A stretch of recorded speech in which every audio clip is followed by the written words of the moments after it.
Good afternoon, ladies and gents. This is Tsepo Mapi once more with Life in Perspective.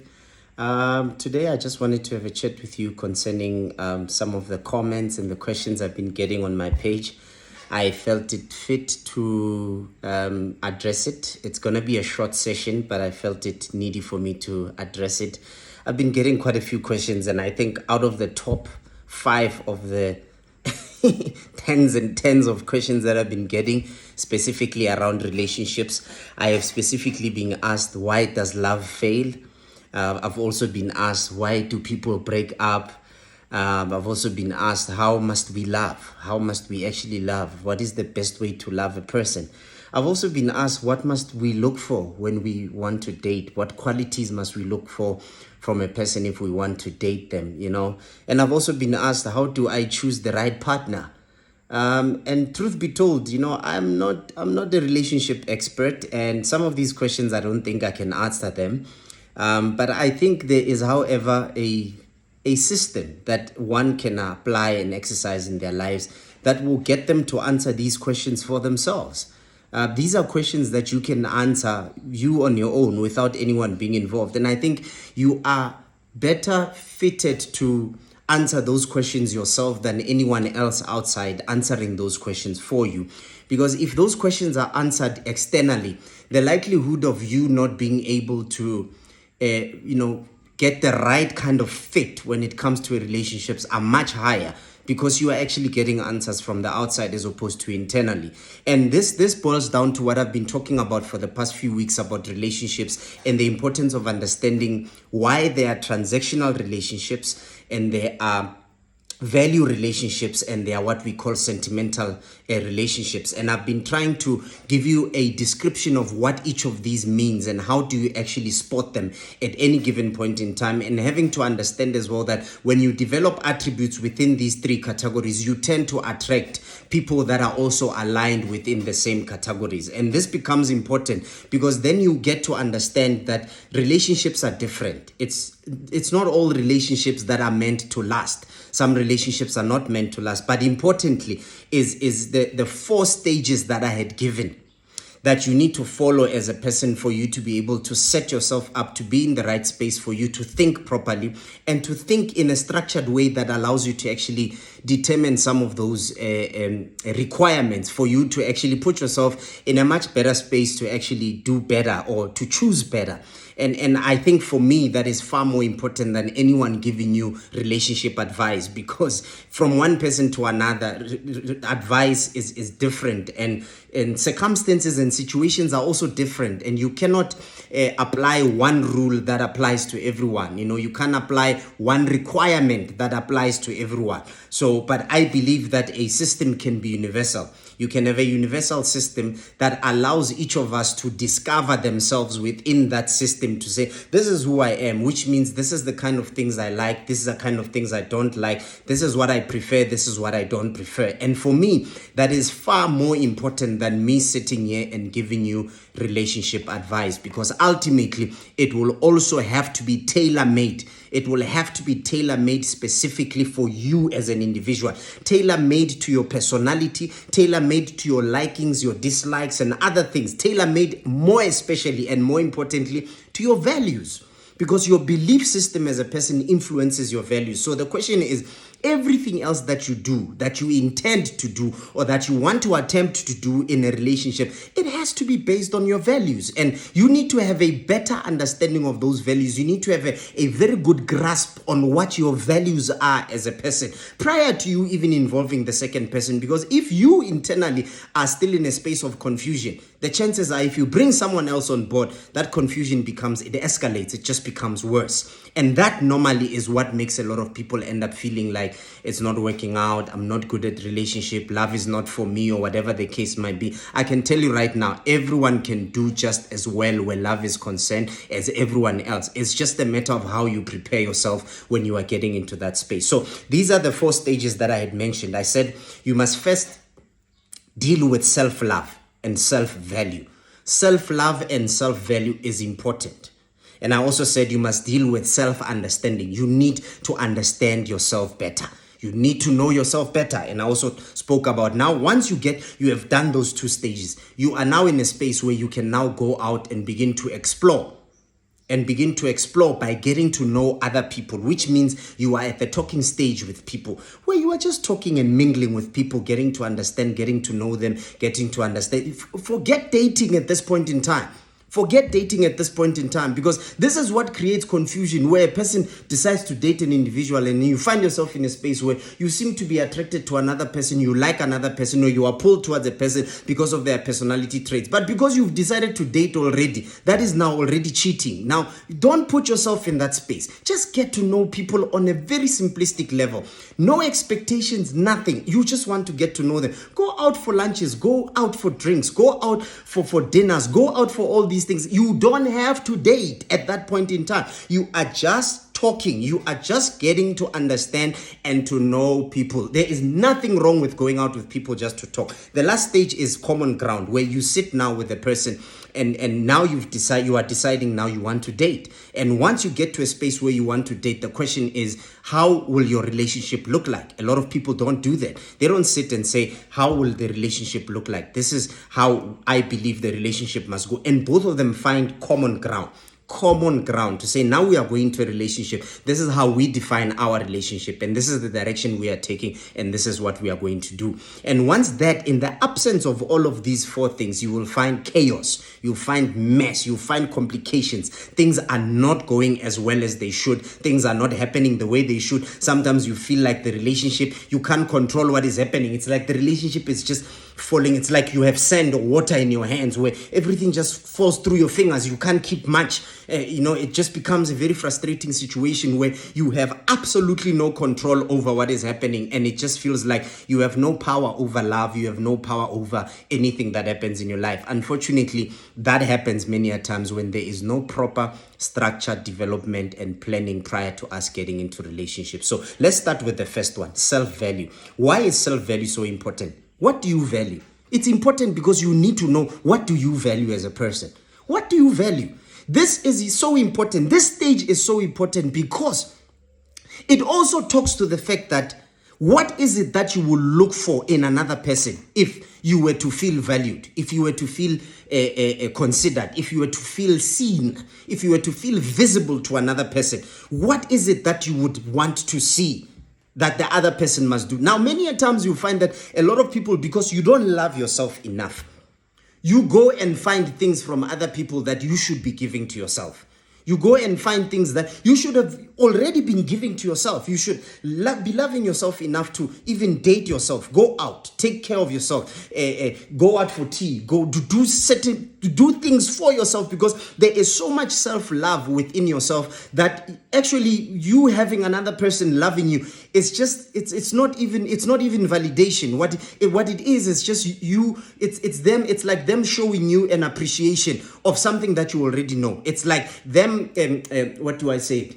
It's them acknowledging what you already know about yourself, so that it's not surprising to say, a lot of people like this thing of being told things they don't know about themselves. Or, I love you because of this, I like you because of 1, 2, 3, and they want to feel good. Say, oh, you notice things about me that other people cannot notice. It's a tragedy.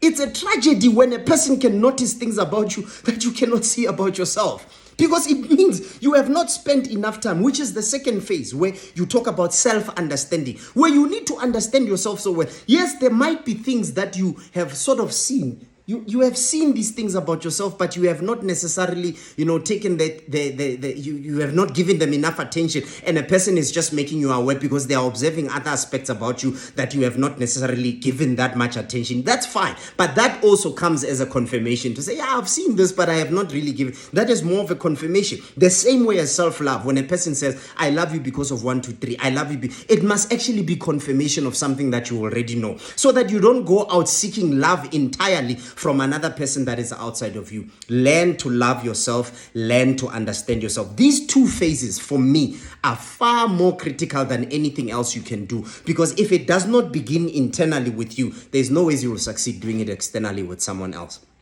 It's not possible. It's not possible. So many a times we run away from spending time with ourselves. A lot of people don't even spend time alone. They don't even want to do stuff alone. They always want to drag other people in the picture. So the element of self-love is lacking. The element of self-understanding is lacking because you want other people to dictate to you the kind of person you are. You are not discovering yourself. You are not taking the time to discover yourself. And some of us actually require training in these areas where we will begin to know certain things about ourselves much better. We get ourselves so trained, so well trained, that we are able to actually understand ourselves well, to a point where even if you introduce another person in your life and they ask you, what is it that you like? What is it that you don't like? Those likes and dislikes are purely based on value. It's not something that you just picked up because someone made you angry and you realize, oh, yeah, such a thing makes me angry. And you don't even know that that person made you angry because you don't like them to start with. That's why when they did it, it made you angry. But if someone that you love did it, you might not necessarily be as angry. So basically what that means is that that thing is just a feeling. It's an emotion. It's something that comes temporarily, it can go, and it can be influenced by a lot of factors around your life. But if it's something that is value-based, it's based on who you are. An understanding of who you are, an understanding of who you are as a being, how much you love yourself, how much you care and appreciate yourself as a person. You cannot wait for other people to show you appreciation and love and attention outside when you can't give yourself that.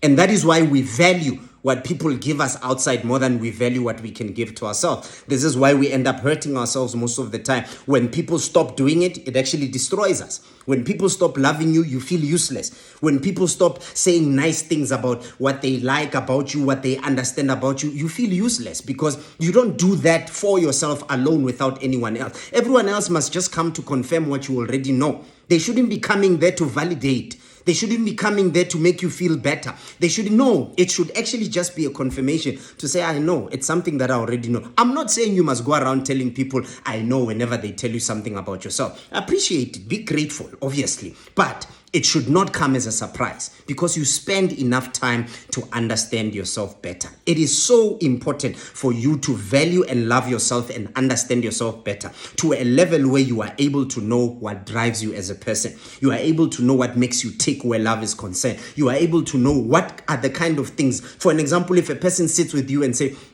how do you want to be loved? And you will hear a lot of people, the type of things they mention when you ask them, how do you want to be loved? It's all material. Nothing is value-based. You ask them, okay, what is it that makes you feel loved? Material, nothing value. Okay, what is it that makes you feel valued as a person? Material, nothing value. It's like we are so shallow as people that there is nothing substantial and value-based about us except a lot of material stuff. And even as a person, when you are at that stage where there is nothing value-based about you and a lot of it is material, my advice is you need to just spend time with yourself and pull out from everything else that you are doing that has to do with other people, love and relationships and whatnot, because you will ultimately find yourself in a space where you are going to attract the kind of people that want to use the attributes that you have, the kind of people that are, I even said it last week, that you will attract like attracts.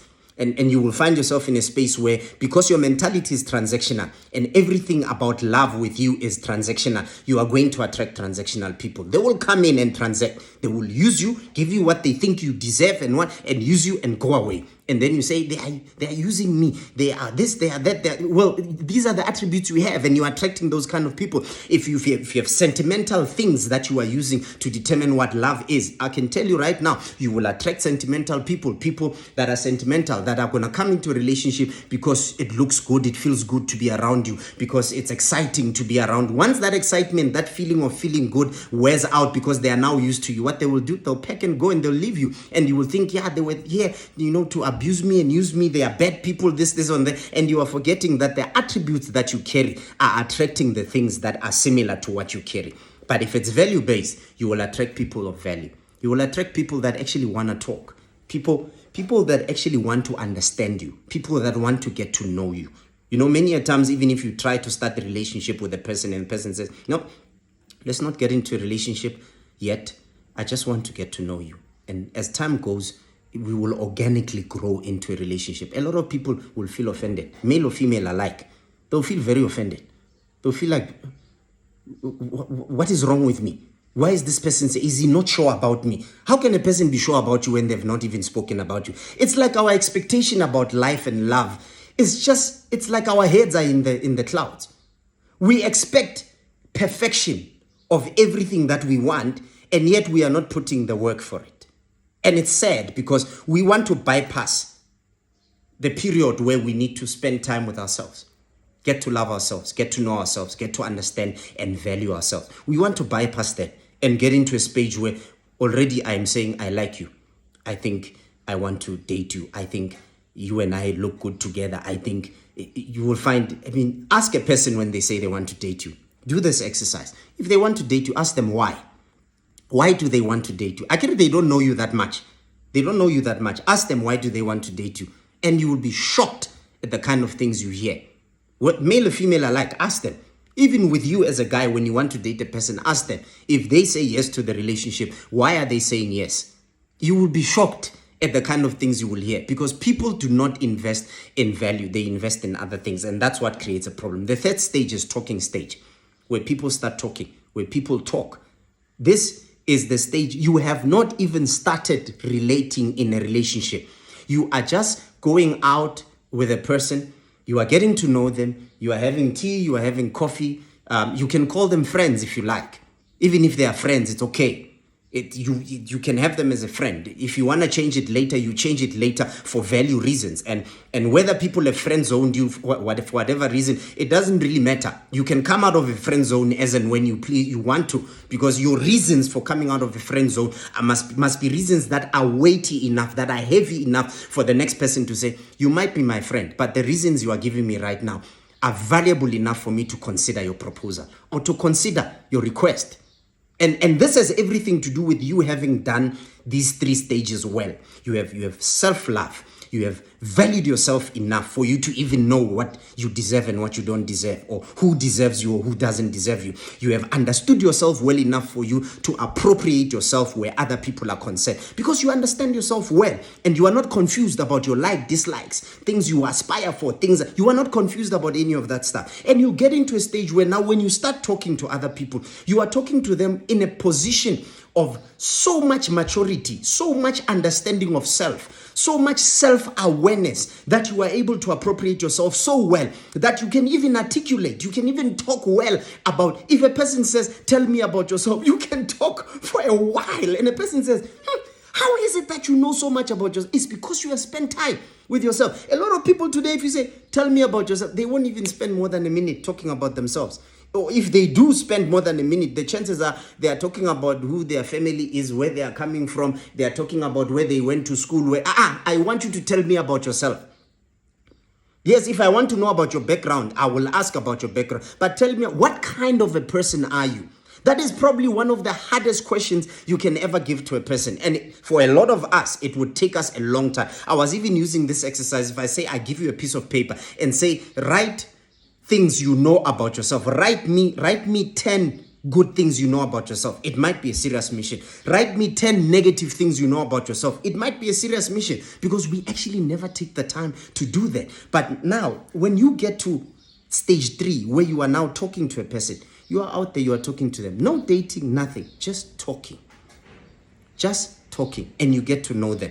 I am telling you right now, questions like why love fails are things that you can discuss with that person, and you will have a better understanding of why love in their context failed, why they broke up, why they failed to love a person the way they should have loved that person. And if that person has taken time to introspect and look within themselves, that person will do a lot better for themselves. Now, it's impossible for us to want to find a value-based relationship when we have transactional attributes. It's impossible for us to want a value-based relationship when we have sentimental attributes. Like for like. If you develop sentimental attributes, you will attract sentimental people.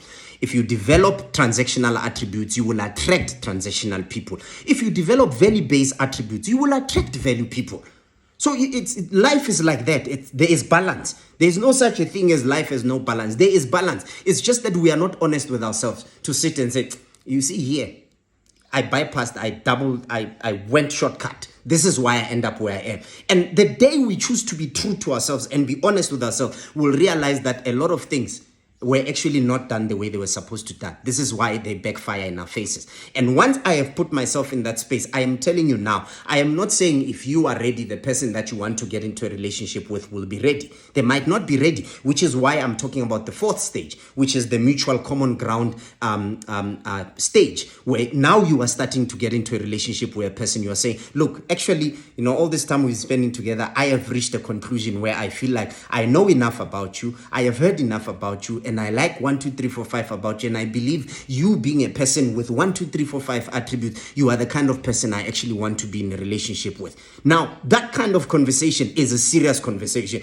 because even when people enter into a relationship on that basis, I am telling you, they enter based on maturity, they enter based on thoughtfulness, they enter based on complete awareness of self and of the next person, and the amount of energy that they have put prior to them saying, now I want to date you, has resulted into them having so much information and so much comfort around knowing this person that even when they start dating, they're not going to second guess themselves. They're not going to question themselves. They're not going to worry about where I stand, this and that, questions around a lot of other things. They are going to be comfortable because they have learned and understood so much about a person that even the most basic things they come natural to them. It's like first nature, second nature for them to do certain things. It's not hard because they have learned enough about each other that they are able to love each other seamlessly, effortlessly, without any challenges and any issues. Now, this level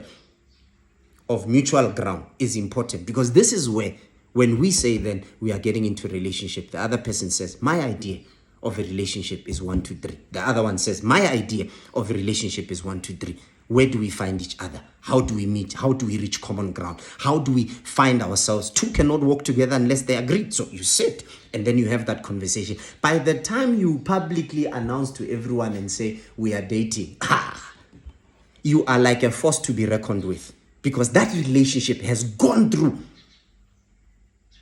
the processes it needed to go through before it started. And when it starts based on information. No hidden truths, no hidden agendas, nothing, no skeletons, nothing. We spoke when there was nothing to lose. We spoke when there was nothing to lose. And I told you everything because I had nothing to lose. And now that there's everything to lose, you know everything there is to know. Therefore, I am not worried, I'm at peace.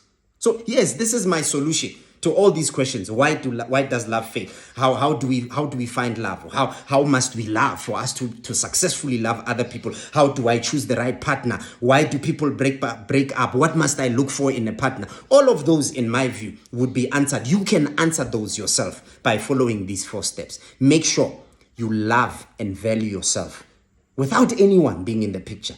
You understand yourself well, so you can appropriate yourself when it comes to a relationship. A lot of relationships fail because of misunderstanding. People don't understand themselves. They are in a relationship and yet they are still seeking to find themselves and understand themselves. They are still seeking to find and understand what they are about. And yet there's someone else to take care of in the process. And the frustration of having to try and understand yourself and yet having to take care of another person and love them and do this and do that. That complexity on its own creates so much pressure that a lot of people just break under that pressure.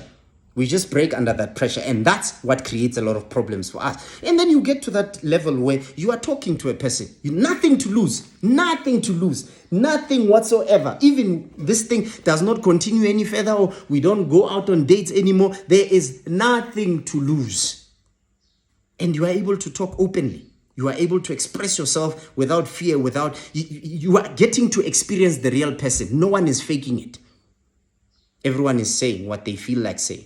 Everyone is expressing themselves. Everyone is showing who they really are. And that is a space that you need prior to you saying, I want to date this woman. I want to date this man. By the time you get to that level, when people say, why do you want to date that person? You should give them an earful. And they should say, we think you are ready. But nowadays, why do people date? No, he's nice. I love his smile. He is handsome. She is sexy. She is smart. She is she smiles all the time. She's so beautiful. Her smile is this or that. Or no, she comes from a good family. Or he has money or she has money, or they are working a good job, they have a house and a car, they are well off, they seem stable. You'll find a lot of people say they want to go into a relationship to find stability. You are not even stable yourself internally. You want to go and find someone who will give you stability. That's never going to happen.